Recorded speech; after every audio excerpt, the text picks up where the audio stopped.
Reading Ambedkar. Bit by bit, this vast empire of religion was destroyed. The Copernicus revolution freed astronomy from the domination of religion. The Darwinian revolution freed biology and geology from ultra-manual. The authority of theology in medicine is not yet completely destroyed. Its intervention in medical questions still continues. Opinions on such subjects as birth control, abortion, and sterilization of the defective areas still influenced by theological dogmas. Psychology has not completely freed itself from its entanglements. Nonetheless, Darwinism was such a severe blow that the authority of theology was shattered all over to such an extent that it never afterwards made any serious efforts to remain its lost empire. It is quite natural that this disruption of empire of religion should be treated as a great revolution. It is the result of the warfare which science waged against theology for 400 years, in which many pitched battle were fought between the two, and excitement caused by them was so great that nobody could fail to impress by the revolution that was blazing on.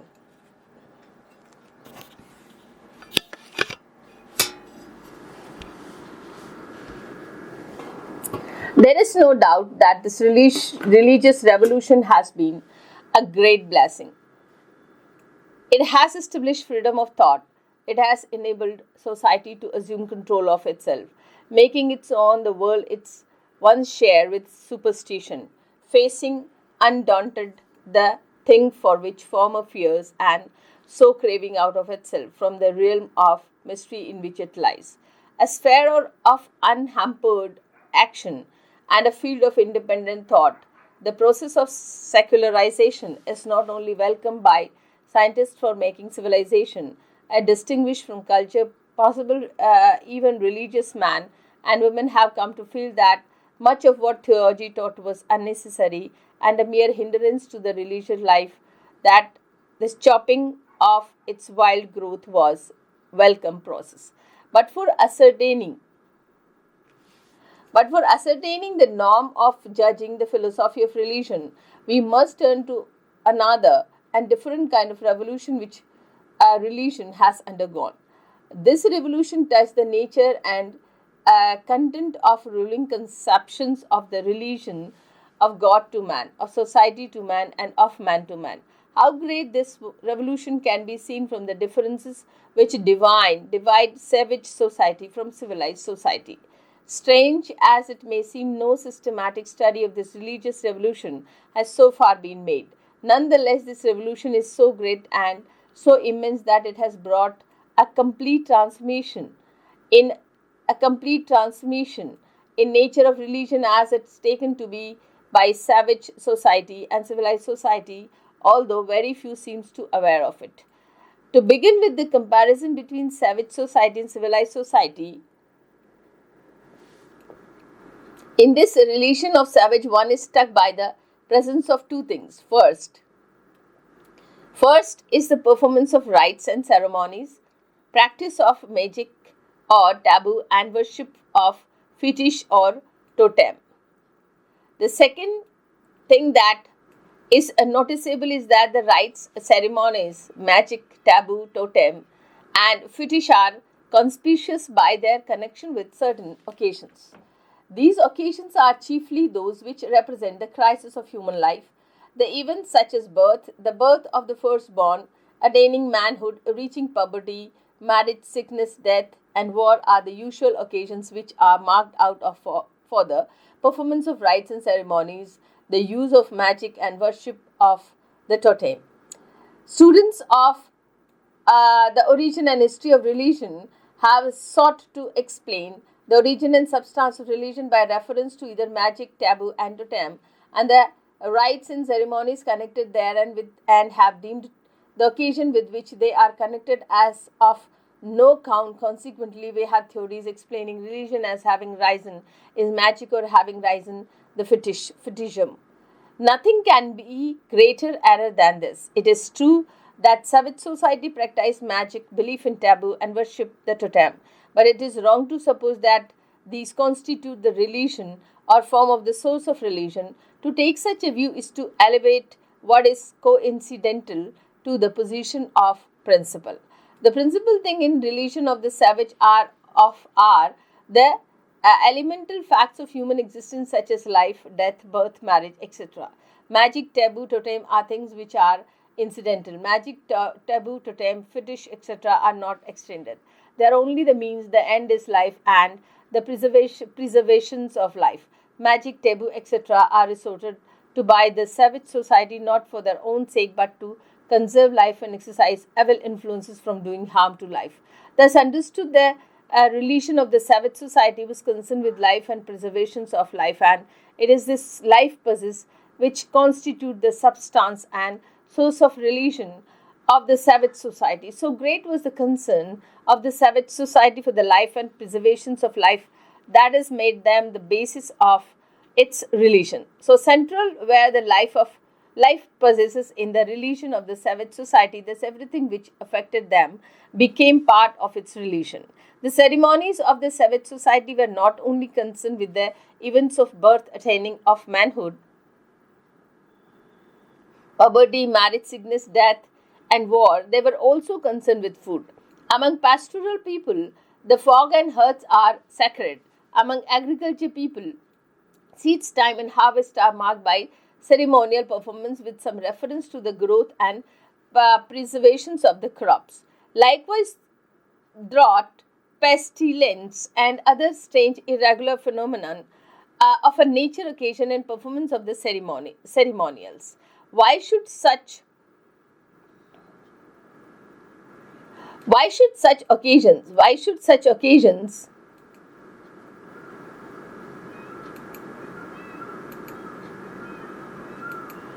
Why should such occasions as harvest and famine be accompanied by religious ceremonies? Why is magic totem of the such importance to the savage? The only answer is that they all affect the preservations of life. The process of life and its preservation form the main purpose. Life and preservations of life is the core and center of the religion of the savage society. As pointed out by Professor Crowley, the religion of the savage society being an and with the affirmations and conservations of life. In life and preservation of life consists the religion of savage. What is, however, true to the religion of savage is true to all religion. Wherever they are found for the simple reason and constitute that essence of religion, it is true that the present day society, with its refinement, theological refinement, but that life and preservations of life constitutes the essence of religion, even in the present day society, is beyond question. This is well illustrated by Professor Crowley when speaking of the religious life of man in present day society, and he says how, and I quote, a man's religion does not enter into his professional or social hours, his scientific or artistic moment. Practically, its chief claim are settled on the one day in a week from which ordinary worldly concerns are excluded. In fact, his life is in two parts, but the moiety with which religion is concerned is the elemental. Serious thinking on ultimate question of life and death is, rigorously speaking, the essence of his Sabbath. Add to this the habit of prayer, giving the thanks and at meal, and subconscious feeling that birth and death, continuation and marriage are rightly solemnized by religion, while business and pleasure may possibly be consecrated, but only metaphorically or by an overflow of religious life. Comparing this description of the religious concern of the man in the present day society and with that of the savage, who can deny that religion is essentially the same, both in theory and practice, where one speak of the religion of the savage society, of the civilized society, or of the civilized society. It is therefore clear that savage and civilized societies agree in one respect, in both the central interest of the religion, namely in the life possessed by which individuals are preserved and the race maintained, are the same. In this, there is no real difference between the two. but they differ in two important aspects. In the first place, in the religion of the Savage Society, there is no trace of the idea of God. In the second place, the religion of the Savage Society, there is no bond between morality and religion. In the Savage Society, there is religion without God. In the Savage Society, there is morality, but it is independent of religion. How and when the idea of God becomes fused in religion, it is not possible to say. It may be that the idea of God and its origin in the worship of the great man in society, the hero, giving rise to theism, which is faith in its living God. It may be that the idea of God came into existence as a result of the purely philosophical speculation upon the problem as to who created life, giving rise to deism, which is belief in God as architect and universe. In any case, the idea of God is not integral to religion. How it got fused into religion is difficult to explain. With regard to the relation between religion and morality, this must may be safely said. Though the relation between God and religion is not quite integral, the relation between religion and morality is. Both religion and morality are connected with the same elemental fact of human existence, namely life, death, birth, and marriage. Religion consecrates these life of possessors while morality furnishes rule for their preservations. Religion, in concentrating the elemental fact and process of life, came to consecrate also the rule laid down by society for their preservation. Look at the form. From this point, it is easily explained why the bond between religion and morality took place. It was more intimate and more natural than the bond between religion and God. But when exactly this fusion between religion and morality took place, it is not easy to say. But be that as it may, the fact remains that the religion of the civilized society differ that of the savage society into very important feature. In a civilized society, God comes in the scheme of religion. In the civilized society, morality becomes sanctified by religion. This is first stage in religion, a religious revolution. I'm speaking of this religious revolution must not be supposed to have been ended here with the emergency of those two new features in the development of religion. The two ideas having become part of the constitution of the religion of the civilized society have undergone further changes which have revolutionized their meaning and their moral significance. The second stage of religious revolution make a very radical change.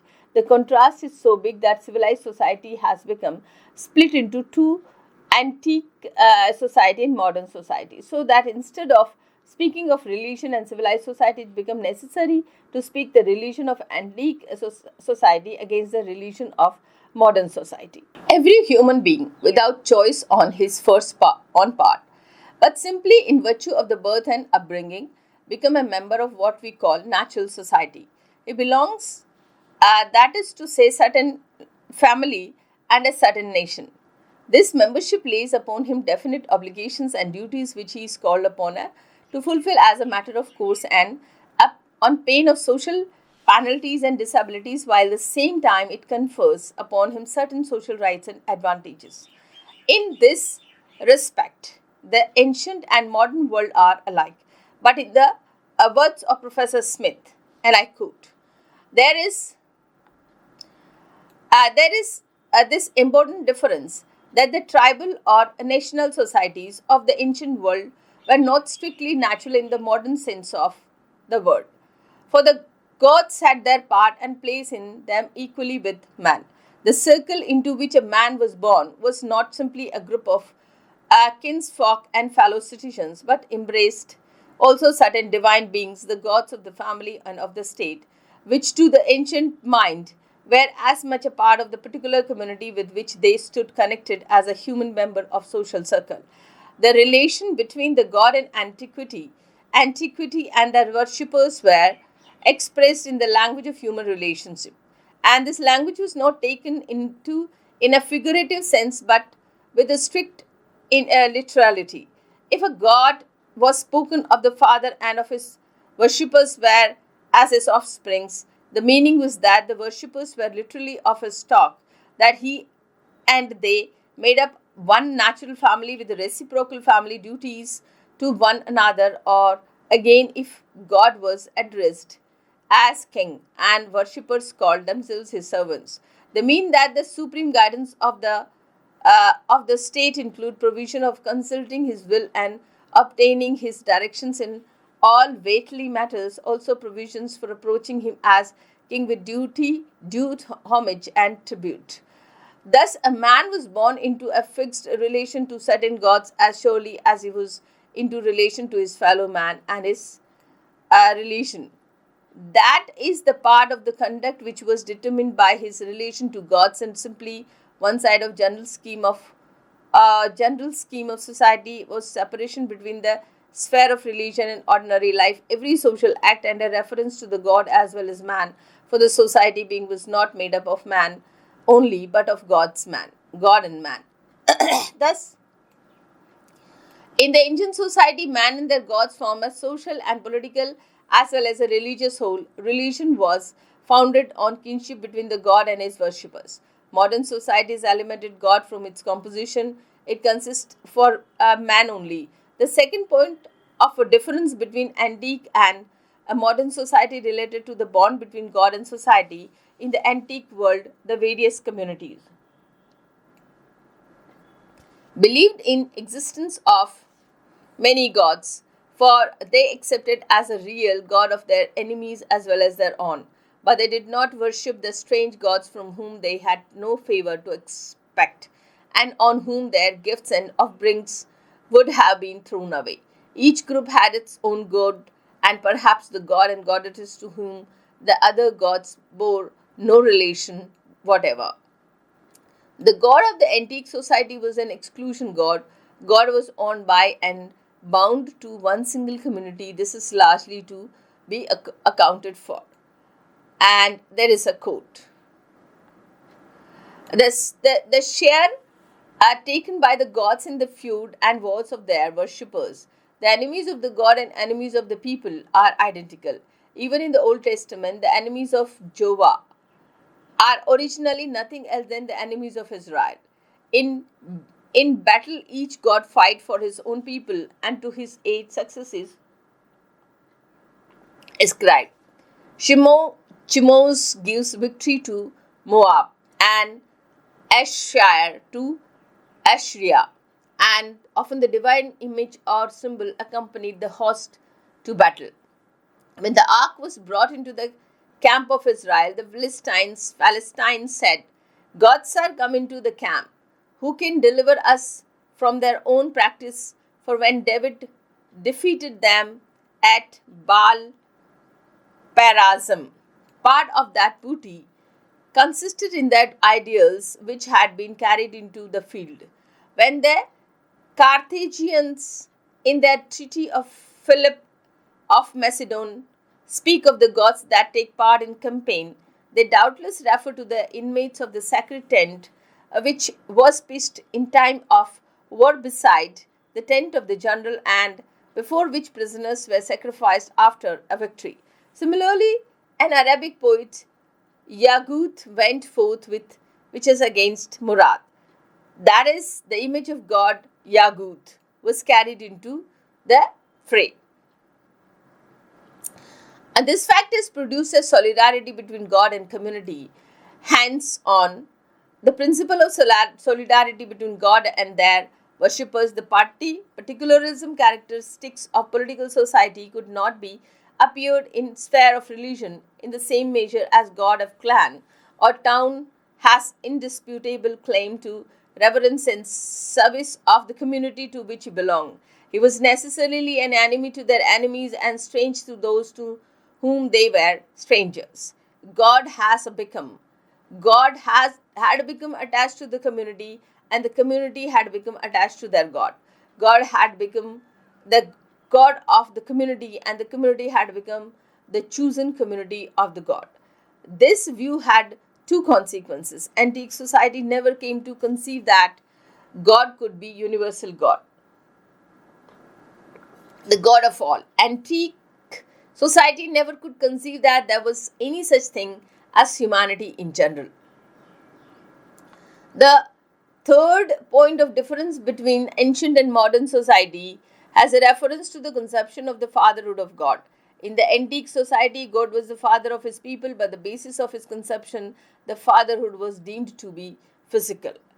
And the quote is, in the heathen religion, the fatherhood of the god is physical fatherhood. Among the Greek, for example, the idea that the gods fashioned man out of clay as potter's fashion image is relatively modern. The older conception is that the races of man has have God for their ancestors and are children of earth, the common mother of gods and man, so that men are really of the stock or kin of the gods. That is the same conception was familiar to the older Semites appear, and Bible Jeremiah described idol idolaters are saying to the stock, "Thou art my father, and to stone thou hast brought me forth." In ancient poem number 21, 29, the Moabites are called the sons and daughters of Chimuz. And at the much more recent date, the prophet Malachi calls the heathen woman the daughter of a strange to God. These phrases are doubtless accommodations to the language of which the heathen neighbors of the Israel used about themselves. In Syria and Palestine, each clan, and even complex of clans forming a small independent people, traced back its origin to a great father, first father, and they indicate that just the Greek is father of or progenitors of the race was commonly identified with the god of the race. With this record that in Judgment of the Most and Inquiries, several names of deities appear in the old genealogies of notion of the book of Genesis. Edom, for example,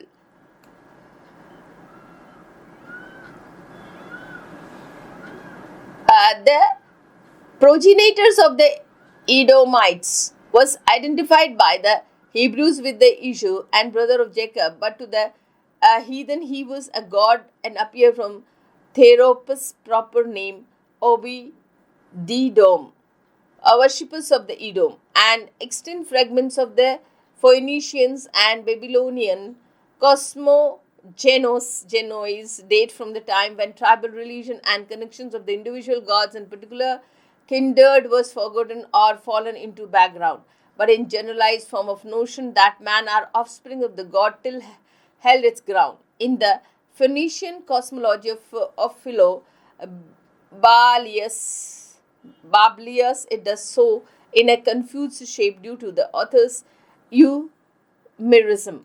That is history to his theory that deities are nothing more than a deified man who had been great benefactors to their species. Again, in Caladian legend preserved by Berosus, the belief that men are of the blood of the god is expressed in a form too crude not to be very ancient, for animals as well as a man are said to have been formed out of clay mingled with the blood of a decapitated deity.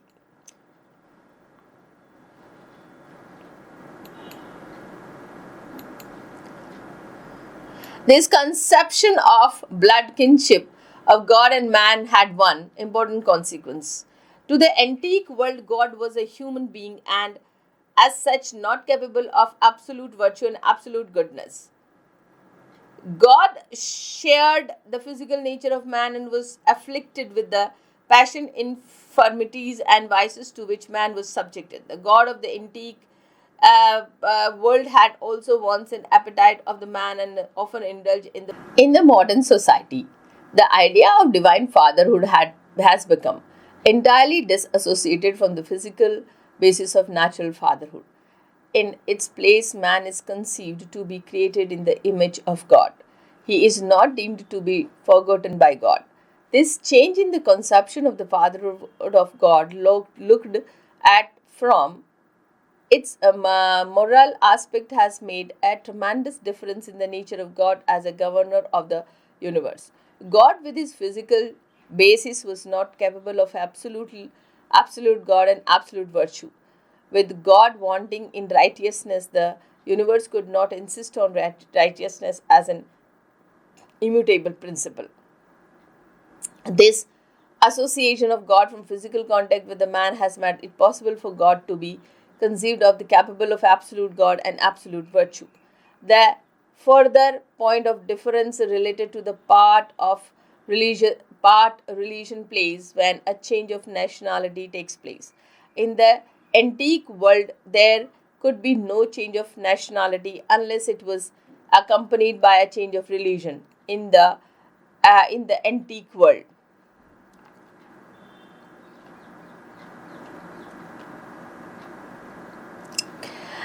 It is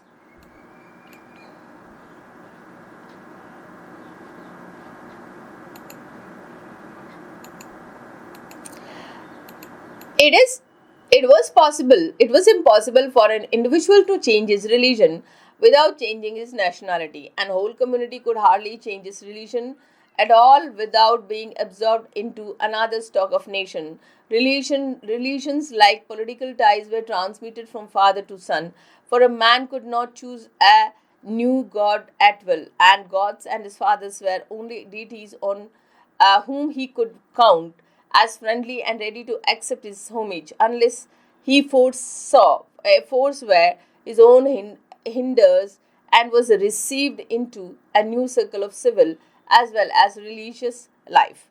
How change of religion was a condition precedent to a social fusion, as illustrated by the dialogue between Naomi and Ruth in the Old Testament. Thy sister, says Naomi to Ruth, is gone back into her people and unto her God. And Ruth replies, thy people shall be my people, and thy God my God. It is quite clear that in the ancient world, a change of nationality involves a change of cult. Social fusion means religious fusion. In modern society, abandonment of religion or acceptance of another is not necessary for social fusion. This is best illustrated by what is in the modern terminology and nationalization, whereby the citizen of one state abandons his citizenship of the state and become a citizen of new state. In this process of nationalization, religion has no place.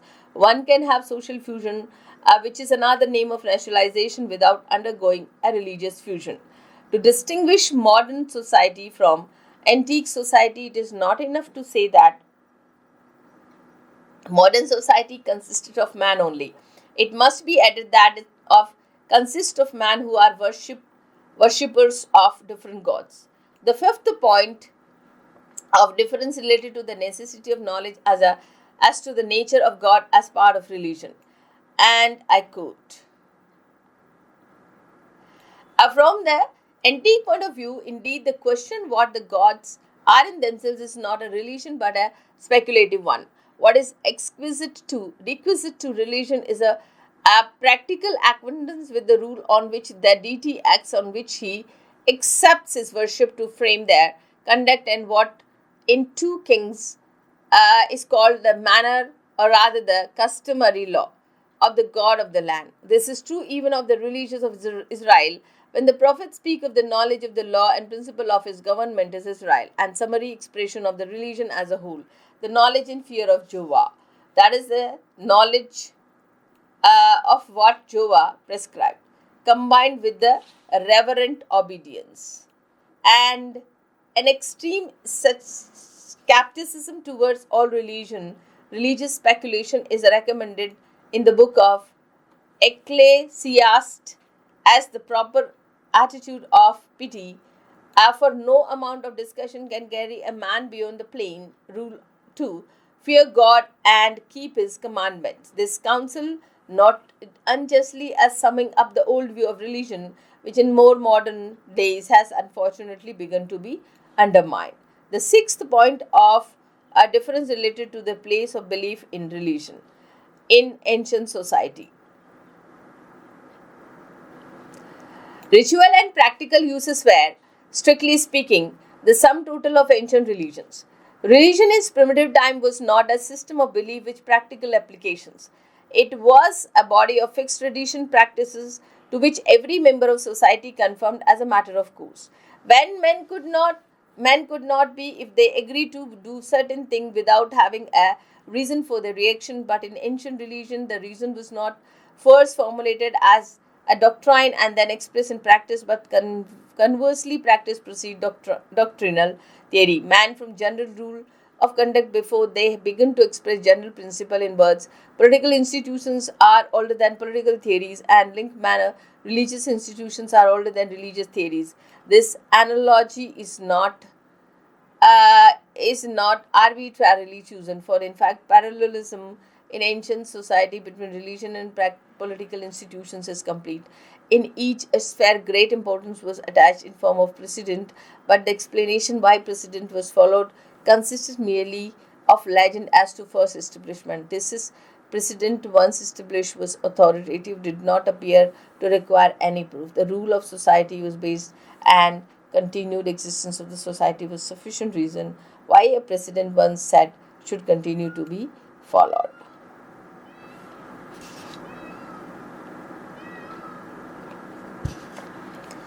The seventh point of difference relates to the place of individual conviction in religion in ancient society.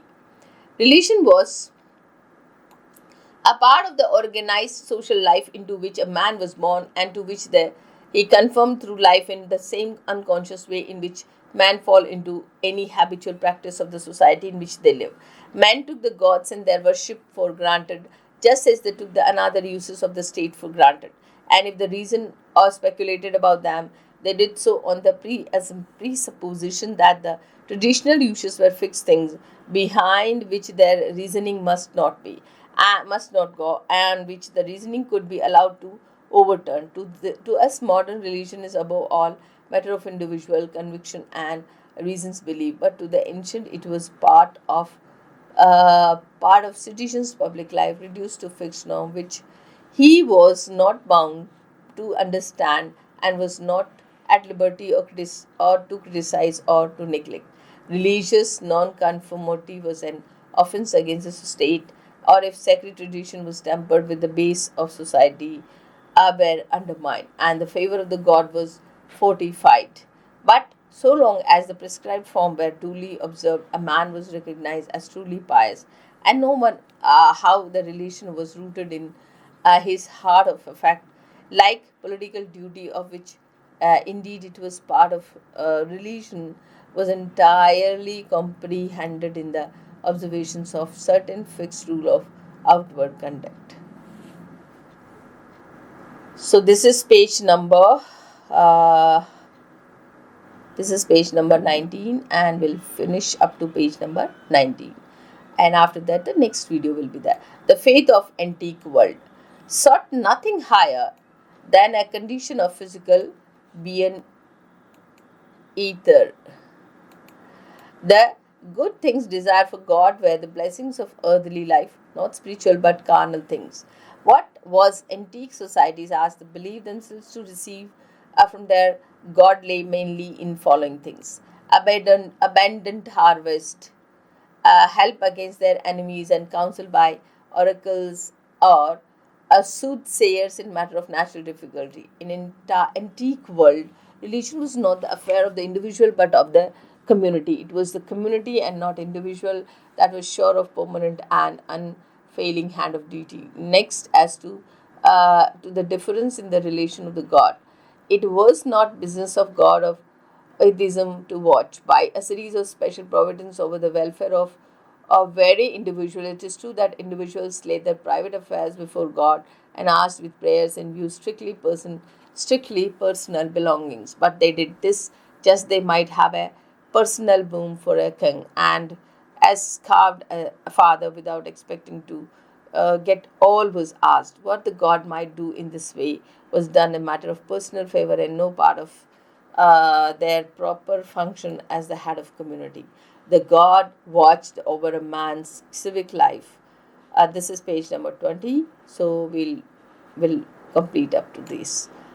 And him shares in public benefit, annual largeness of harvest and vintage, national peace or victory over enemies, and so forth. But they were not sure helpers in every private need, and above all, they would not help him in matter that were against interest of the community.